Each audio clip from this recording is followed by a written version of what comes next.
Businesses and the Campaign Finance Law, an OCPF tutorial. The impacts of the Massachusetts Campaign Finance Law on corporations and other business entities. Let's start with permitted activities. Corporations, LLCs, LLPs and partnerships may contribute funds, services and goods to ballot question committees and independent expenditure PACs. Such entities may provide goods and services to candidates, parties and traditional PACs, at the fair market rate.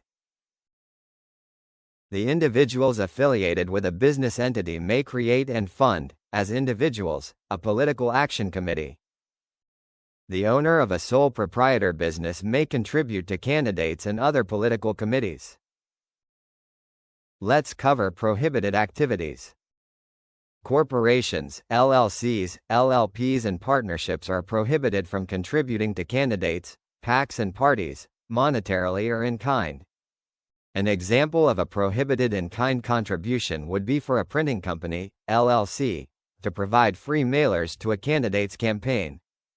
Another example of a prohibited in-kind contribution would be for a restaurant to provide free food for a candidate's fundraiser.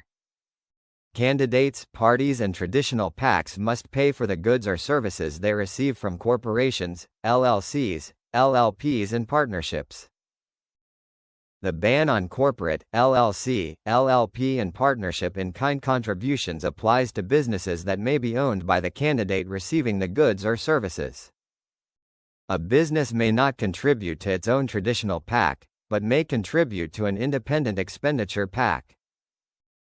Businesses are also prohibited from disguising the true source of funds contributed to candidates, PACs and parties, also known as funneling. For example, a business may not give money to an employee for the purpose of then donating the funds to a candidate, PAC or party.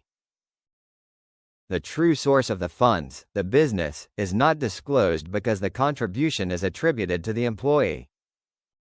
In summary, businesses are prohibited from contributing to candidates, PACs and parties. Candidates, PACs and parties must pay for the goods and services they receive from businesses.